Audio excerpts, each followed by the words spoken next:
నేను మీ doctor Vaggu Anand Kumar, consultant dermatologist, hair transplantation surgeon. ఈరోజు మనము అర్టికేరియా అంటే దద్దుర్ల గురించి తెలుసుకుందాం. మరి దీనికి తీసుకోవాల్సిన ట్రీట్మెంట్ ఏంటి అంటే, ఈ యొక్క దద్దుర్లు వచ్చినప్పుడు చాలామంది ఒక డాక్టర్ దగ్గర నుంచి ఒక డాక్టర్ దగ్గరికి, ఇంకో డాక్టర్ దగ్గర నుంచి ఇంకో డాక్టర్ దగ్గరికి మారుతూ ఉంటారు. అలానే కాకుండా అలోపతి నుంచి హోమియోపతి, హోమియోపతి నుంచి ఆయుర్వేదిక్, అలా రకరకాల మెడిసిన్ ట్రై చేస్తూ ఉంటారు. అయితే దీనిలో తెలుసుకోవాల్సిన ఒక విషయం ఏంటంటే, ఈ యొక్క దద్దుర్లు వచ్చినప్పుడు ముఖ్యంగా యాంటీ హిస్టమిన్ అనేటువంటి ట్యాబ్లెట్లు ఉంటాయి. యాంటీ హిస్టమిన్స్, యాంటీ అలర్జీ ట్యాబ్లెట్లు అంటూ ఉంటాం.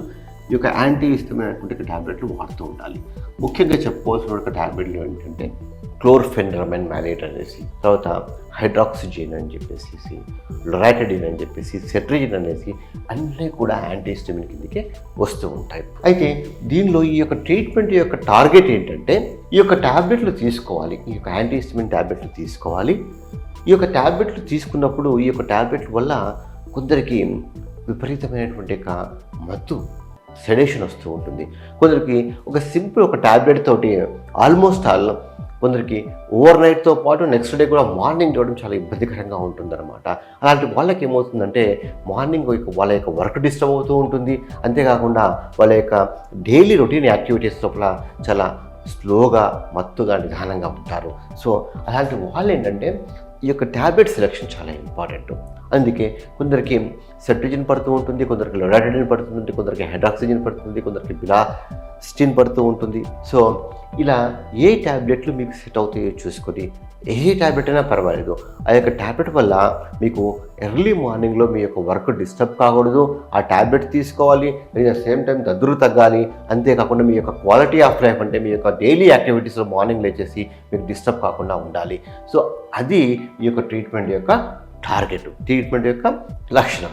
అయితే కొందరికి ఓన్లీ ఒక సింగిల్ ట్యాబ్లెట్ తీసుకుంటేనే ఈ యొక్క దద్దుర్లు 24 అవర్స్ కంట్రోల్లో ఉంటే 24 అవర్స్కి ఒక ట్యాబ్లెట్ తీసుకోవాలి. సపోజ్ కొందరికి ఓన్లీ 12 అవర్స్ కంట్రోల్లో ఉంటే మార్నింగ్ ఒకటి, నైట్ ఒకటి తీసుకోవాలి. కొందరికి ఒక ట్యాబ్లెట్ తీసుకున్నప్పుడు కొందరికి 48 అవర్స్ కంట్రోల్లో ఉంటుంది, స్లోగా అప్పుడు 2 డేస్కి ఒకసారి, 72 అవర్స్ కంట్రోల్లో ఉంటే 3 డేస్కి ఒకసారి. సో మీ యొక్క లక్షణాలను బట్టి ఈ యొక్క ట్యాబ్లెట్ని పెంచడం కానీ తగ్గించడం కానీ జరుగుతూ ఉంటుంది. అయితే ఈ ట్యాబ్లెట్ తీసుకున్న తర్వాత కూడా, ఈవెన్ దో డైలీ ఒక 2 ట్యాబ్లెట్లు వేసుకున్న తర్వాత కూడా దద్దుర్లు కంట్రోల్ కాకపోతే, అప్పుడు మేము సెకండ్ లైన్ ఆఫ్ మెడిసిన్స్ అని చెప్పేసి అంటూ ఉంటాం అనమాట. ఈ యొక్క మెడిసిన్స్కి వెళ్తూ ఉంటాం.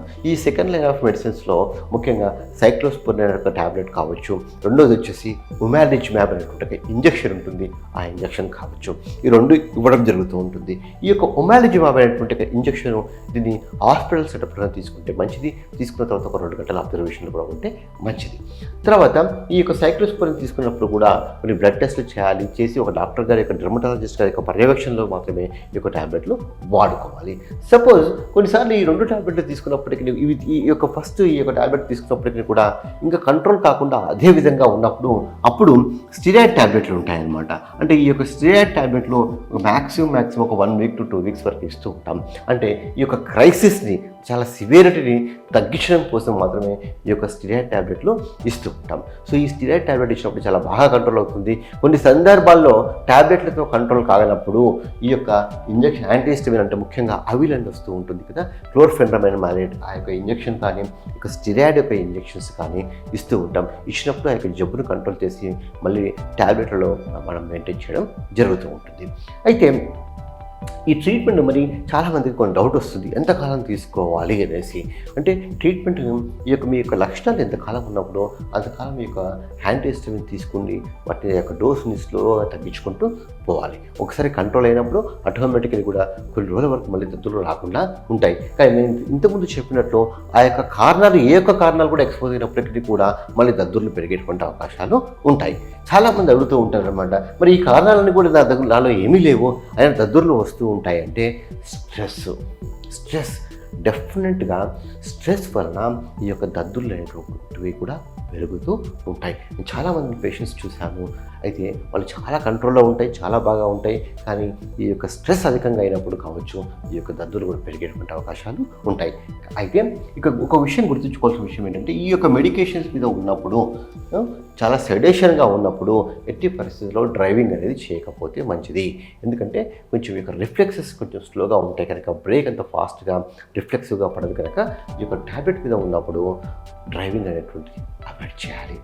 అయితే తీసుకోవాల్సిన జాగ్రత్తలు ఏంటంటే, ఒక విషయాన్ని మీరు ఈ యొక్క దద్దుర్లు వచ్చేటువంటి లక్షణాలు మీకు ముందే తెలిసిపోయినప్పుడు ఈ యొక్క ట్యాబ్లెట్లు, యాంటీహిస్టమిన్ ట్యాబ్లెట్లు మీరు దగ్గరలో ఉంచుకొనేసి ఈ యొక్క ట్యాబ్లెట్లు ఇమ్మీడియట్గా తీసుకోవాలి. కొన్ని సందర్భాల్లో కొంచెం టైం పడుతుంది వర్క్ అవ్వడానికి. అయితే ఈ యొక్క దద్దుర్లతో పాటు ఎవరికైతే యాంజియోఇడిమా అంటే ఇంతకుముందు నేను చెప్పినట్లు లిప్స్ యొక్క స్వెల్లింగ్ కానీ, టంగ్ స్వెల్లింగ్ కానీ, ఐ స్వెల్లింగ్ కానీ వచ్చేటువంటి లక్షణాలు ఉన్నప్పుడు అలాంటి వాళ్ళలో కంపల్సరీ అలాంటివి వచ్చినప్పుడు అది వాళ్ళు ఎమర్జెన్సీగా భావించాలి. ఇమ్మీడియట్గా వాళ్ళకి అవసరం ఉన్నప్పుడు ఈ దగ్గరలో ఉన్నటువంటి హాస్పిటల్కి మాత్రం రష్ చేసి వాళ్ళు ఇంజెక్షన్స్ తీసుకుంటే ఈ యొక్క స్వెల్లింగ్స్, ముఖ్యంగా ఐ స్వెల్లింగ్ కానీ, లిప్ స్వెల్లింగ్ కానీ కూడా బాగా తగ్గిపోయేటువంటి అవకాశాలు ఉంటాయి. సో కొన్నిసార్లు ఒక ఎపిపెన్ అనే అడ్రినలిన్ ఒక పెన్ దొరుకుతూ ఉంటుంది. సివియర్గా ఉన్నప్పుడు ఆ యొక్క పెన్ని వాళ్ళు సెల్ఫ్గా అడ్మినిస్ట్రేషన్ చేసుకునేటువంటి సెల్ఫ్ పెన్ కూడా ఉంటుందన్నమాట. అది వాళ్ళు స్వయంగా తీసుకోవచ్చు. ఆ యొక్క పెన్ కూడా క్యారీ చేస్తే మంచిది.